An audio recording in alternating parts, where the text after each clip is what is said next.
Without further ado, I would normally vacate the bema and let another qualified elder bring this morning's message, but it's my turn, so I haven't had a turn for a little while, and you're all stuck with me for the next 3 hours. No, let's hope it's not 3 hours.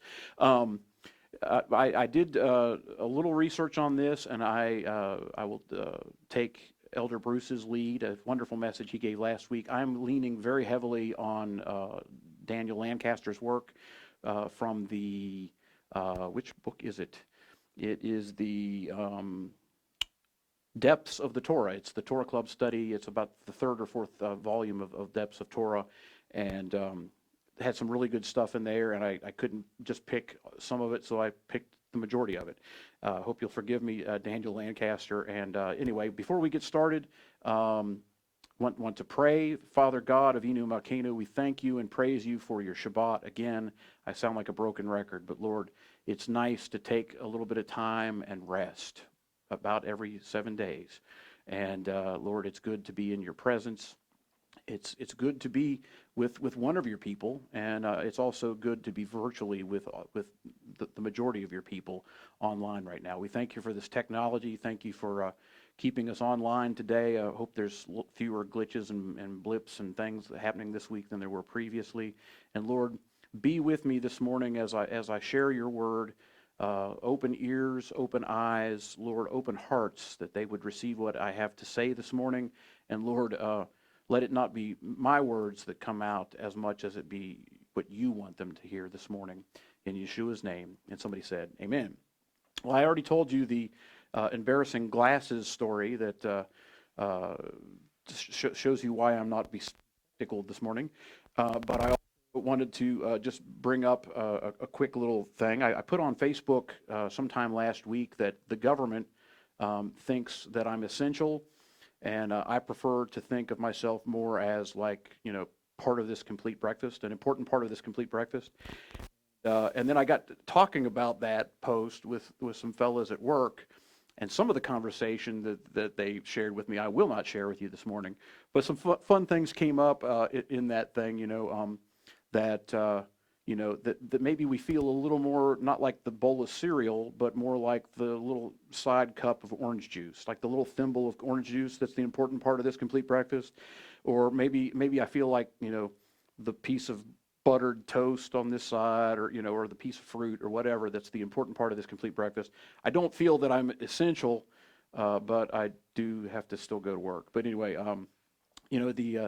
the buttered toast, of course, is enlarged to show the detail of the little crispy parts of the toast and everything, and I just don't want to be blown up that large, because it probably will show a lot of my imperfections. But anyway, it's good to be here. It's good to be continuing to move forward in some of these things. I know some folks are not as fortunate as us essential folks, and that they're probably a little stir crazy right now. Got major cabin fever, and we're praying for all of you that you'll have perseverance, and that you can hang in there and resist the urge to buy strange fire pits and grills and outdoor furniture and all these essential things that I'm delivering to people at their house in a FedEx truck. But anyway, I digress. That'll probably get back to some of my fellow employees, and I'll hear about it later. But anyway, I'm not grousing. I guess it's something to do to keep me out of trouble. But I say all that just to kind of break the ice a little bit here with you this morning before we dig in. Again, this weekly's Torah portion is called Tzav, which means command in Hebrew, and I tentatively titled this message, Prayer and Praise, Substitutions for Sacrifice. And we know they're not completely substitutions for sacrifice, but while there's no temple, we have to do something, right? So anyway, that's kind of my disclaimer on the title there. Let's jump into some of this here. We'll start with Leviticus chapter 6, verses 8 and 9. And that's 8 and 9 in Jewish translations. It's also verses 1 and 2 in some of the more contemporary Christian versions there. But it says, Then the Lord spoke to Moses, saying, Command Aaron and his sons. The reading this with a discussion of the various categories of the sacrifices that the Torah introduced in the previous chapters of Leviticus. the burnt offerings, the grain offerings, peace offering, the sin offering, and the guilt offering. Parsha Vayikra addressed anyone who might bring one of these sacrifices. The Torah addresses the additional instructions of Leviticus 6 and 7 primarily to Aaron and his sons, that is, the priesthood. They needed to know the particulars of how to handle each of the sacrifices. For those of us who are not priests preparing to offer the holy sacrifices, it's easy to lose sight of the big picture in the midst of the myriad of details and regulations. The Torah offers copious instructions regarding what to sacrifice and how to sacrifice, but it does not often explain the meaning and significance of the rituals. The sacrificial laws can seem mechanical and dull. Bible readers find it difficult to make their way through the sections about sacrifice, and they wonder why these laws are in the Bible. The feeling of disconnect from the sacrificial passages is heightened by an unfamiliarity with the entire milieu of the Levitical worship system. The Torah tends to take it for granted that the reader already knows the larger conceptual and spiritual significance to the rituals it reports. For the most part, the text records only the rubrics of sacrifice. Rubrics is not a word that is used in any circles. Definitely the guys I was talking to at FedEx weren't talking that way. The word rubrics literally means red letters, referred to the instructions in a liturgical prayer book, such as sit, stand, kneel, read aloud, or read silently. They're kind of the cliff notes, what to do during this prayer, or how to do this. Do we sit? Do we kneel? Do we pray this aloud? Do we pray it silently? Imagine what it would be like to read a book of rubrics from which all the prayers have been removed. All the sitting, standing, kneeling, and reading would seem quite mechanical and pointless without the context of the prayer service or the prayers for which they were merely instructions. The laws of sacrifice prevent a similar situation. Sacrifices were brought in conjunction with modes of prayer and worship about which the Bible only gives us clues. Studying the sacrifices is like studying the rubrics of a prayer service, but not being able to hear the prayers that accompany them. If we could see the sacrificial service in its full expression, we would be surprised at the exalted spiritual quality of the experience. In addition to the sacrificial rituals, we would hear the prayers of the worshipers, the confessions of the contrite, the blessings of the priesthood, and the songs, hymns, psalms of the Levites. We'd be surprised to discover a worship experience not entirely unlike a conventional modern worship service. Synagogue services have descended directly from the temple service. After the destruction of the temple, the Jewish community could no longer offer the holy sacrifices, but they continued to carry on the liturgies of the daily prayer services. The early Christian church inherited the synagogue's mode of worship in the daily times of prayer and the celebration of the Mass. We can draw a line of continuity between even the most contemporary Sunday morning worship services and the ancient tabernacle sacrifices. Prayer and song played such an important part of sacrificial rites that a collection of these prayers and temple songs came to be canonized as the Book of Psalms. After the temple's destruction, the temple's prayers went on even without the accompanying sacrifice. Daniel prayed 3 times a day in Babylon, even after the destruction of Jerusalem. As believers, we understand well that the Messiah is our ultimate sacrifice and priest. But this does not mean that we should neglect the laws of sacrifice or the discipline of daily prayer that continues to memorialize the sacrifices. Rather, we should be all the more eager to study the laws of sacrifice and participate in the daily prayers because we have had personal experience with sacrifice through our righteous Messiah. Leviticus 6, verse 9, also 6:2 in some translations, says, "Command Aaron and his sons, saying, this is the law for the burnt offering. The burnt offering itself shall remain on the hearth of the altar all night until the morning, and the fire on the altar is to be kept burning on it." The Torah portion begins with instructions for the priesthood regarding the law of the burnt offering, specifically the continual burnt offering, originally introduced in Exodus 29, verses 38 through 42. The sages refer to the continual burnt offering as the tamid. The tamid consisted of 2 lambs, one offered in the morning as the first sacrifice of the day, and the other offered in the evening as the last sacrifice of the day, resulting in a lamb continuously, tamid, on the altar. As the 12 loaves of the bread of the presence remained continuously before the Lord, and the menorah burned continuously before the Lord, a single lamb was to remain continuously on the altar before the Lord. The laws of the tamid are explained in the Talmud tractate Tamid. Leviticus chapter 6, verse 10 reads, "The priest is to put on his linen robe, and he shall put on undergarments next to his flesh, and he shall take up the ashes to which the fire reduces the burnt offering on the altar and place them beside the altar." The morning routine in the temple began with collecting the ashes of the previous day's sacrifices. The command to remove the ashes from the altar applied to the priesthood with the temple and Levitical system in place. The priest removed the ashes from the sanctuary and deposited them in a ritually clean place outside the camp, i.e., outside Jerusalem during the days of the temple. Leviticus 6, verses 12 and 13 says, "The fire on the altar shall be kept burning on it. It shall not go out. But the priest shall burn wood on it every morning, and he shall lay out the burnt offering on it, and offer up in smoke the fat portions of the peace offerings on it. Fire shall be kept burning continually on the altar. It is not to go out." Meanwhile, other priests stoked the altar fires with fresh wood to prepare it to receive the morning lamb. The priesthood had the responsibility of keeping burning on the altar continually.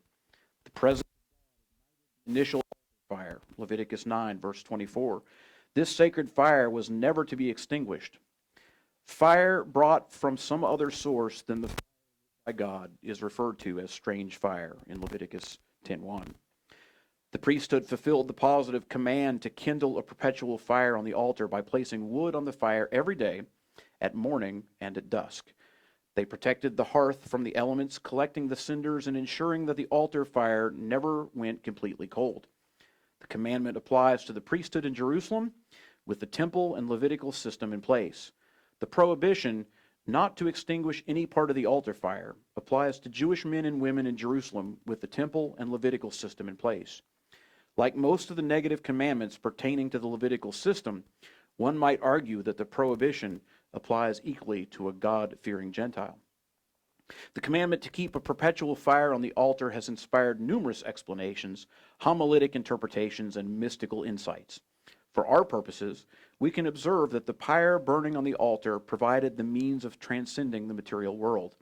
The fire consumed the corporeal sacrifices and elevated them to heaven in the more ethereal states of heat, smoke, and energy. The altar flame lifted the sacrifice to God, so to speak, and in this sense, the flames of the continual fire can be likened to the fire of prayer, which must be tended and kept burning. Just as the fire must not be extinguished, the apostles told us to pray without ceasing. Prayer transforms our mundane lives and actions by transcending the physical world and rising to the plane of the heavenly and divine. A religious life without living a prayer life can be compared to a sacrifice on a cold altar. It lies lifeless and cold, a noble effort but ultimately earthbound.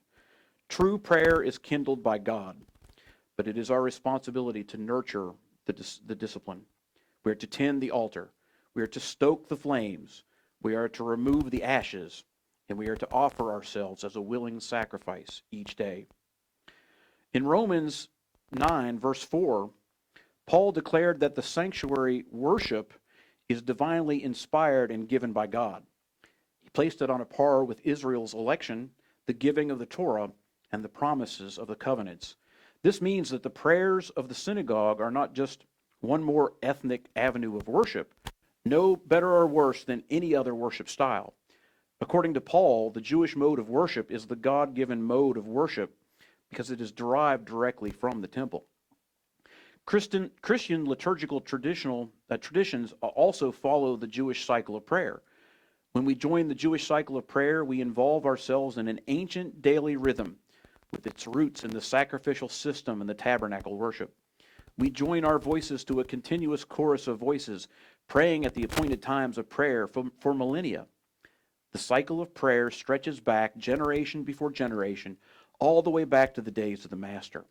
In that sense, and in the timelessness of the throne of heaven, the worshiper's voice is lifted before God along with the voices of the apostles, the voices of the earliest believers, the voice of Yeshua, even the voices of the priesthood of Israel. By entering this rhythm of prayer, the worshiper enters an unbroken cycle, marking off the daily times of worship. For almost 3,400 years, the people of God have prayed and worshiped liturgically. Only in recent years, and only in evangelical forms of Protestantism, have Christians begun to discard the liturgical mode of prayer. Under the influence of evangelicalism and Pentecostalism, wow, those are hard words. I'll say them again. Unlike the influence of evangelicalism and Pentecostalism, many Christians today disdain liturgical forms as unspiritual, preferred spontaneous, unscripted, extemporaneous prayer services. Whew. Thanks, David, or Daniel Lancaster, rather. In the Bible, however, even individual prayers follow liturgical forms. Biblical prayer, especially public prayer, was always liturgical. Only modern religionists think of liturgical prayer as less spiritual than spontaneous prayer. In Judaism, the morning prayers are called shakarit, which means morning. The psalmist says, "In the morning, O Lord, you will hear my voice. In the morning I will order my prayer to you and eagerly watch." That's in Psalms 5:3. The shakarit prayer corresponds to the morning service in the temple. The priesthood rose before dawn, cleared the ashes, stoked the fire, slaughtered the tamid lamb, applied its blood to the altar, prepared the lamb, and then placed it upon the altar. At the same time, they trimmed, refueled, and rekindled the menorah, and they offered the morning incense. Meanwhile, the Levites sang psalms, and the worshipers offered up prayers. The morning service concluded when the priesthood pronounced the priestly benediction over the worshipers in the temple. The afternoon time of prayer is called mincha. It corresponds to the concluding sacrifice of the day when the priesthood brought the second lamb of the daily continual burnt offering, typically during the 9th hour, that is, at mid-afternoon. The mincha service involved preparing the menorah to burn through the night and the offering of the evening incense. Again, the Levites sang, and the worshipers offered up liturgical prayers. The psalmist says, "May my prayer be counted as incense before you, the lifting of my hands at the evening offering." Psalms 141:2. In the days of the apostles, the times of sacrifice were called the hours of prayer. For example, in the book of Acts, we read, "Now Peter and John were going up to the temple at the 9th hour, the hour of prayer." After the destruction of the temple, the Jewish people continued to observe the time of the morning and afternoon sacrifices as the established hours of prayer. Imagine the dismay that the people must have felt when the altar fire daily sacrifices ceased in 70 CE. The destruction of the temple created a religious crisis. The sages offered two answers to the absence of the sacrificial system. They said that one who studies the law of a particular sacrifice is credited with having brought the sacrifice. In Megillah 31a, it says, "When Israel recites the order of the sacrifices, I will consider it as if they have brought the sacrifices and forgive their sins." They also said that the Lord receives prayer as a substitute for sacrifice, and they cited a passage from Hosea as proof. It says, "Take words with you and return to the Lord. Say to him, take away all iniquity and receive us graciously, that we may present the parim, bulls or fruit of our lips." The word translated as fruit by the NASB, parim, is better translated as bulls. Consider the English Standard Version rendering, and we will pay with bulls and vows of our lips. In Jewish tradition, the rabbis understood this strange turn of phrase to mean that sincere prayer is acceptable to God as a sacrifice. The Targum paraphrased, "Let the words of our lips be acceptable before you with favor like bullocks on your altar." According to Judaism, the act of prayer compensates for the loss of sacrifice, and the daily times of prayer with their prescribed liturgy substitute for the daily tamid offering. The morning prayers, shacharit, correspond to the morning lamb that was offered in the temple. The daily prayer services of the synagogue continue marking off the times of morning and afternoon prayer. The afternoon prayers, mincha, correspond to the afternoon lamb that was offered in the temple. The writers of Hebrews pointed to the same proof text that in Hosea regarding sacrifices and prayer to suggest that in the absence of access to the temple, believers should offer sacrifices of prayer, praise, good deeds, and sharing. In Hebrews 13, verses 15 and 16, it says, "Through him, then, let us continually offer up a sacrifice of praise to God, that is, the fruit of lips that give thanks to his name. And do not neglect doing good and sharing, for with such sacrifices God is pleased." The daily continual burnt offering accounts for the morning, shacharit prayers, and the afternoon, mincha prayers. But from where does Judaism derive the time of evening, ma'ariv prayers? Ma'ariv meaning evening, right? We know that as early as Daniel's day, devout Jews prayed 3 times daily towards Jerusalem. Originally, the third time of prayer consisted primarily of private prayers and a recitation of the Shema, as it says, "When you lie down and when you rise up." After the destruction of the temple, sages at Yavneh institutionalized the time of evening prayer as a religious obligation, and they added this recitation of the Amidah. The sages wanted to connect the evening prayers to a temple service, and according to some opinions, the evening prayers commemorate the night shift in the temple.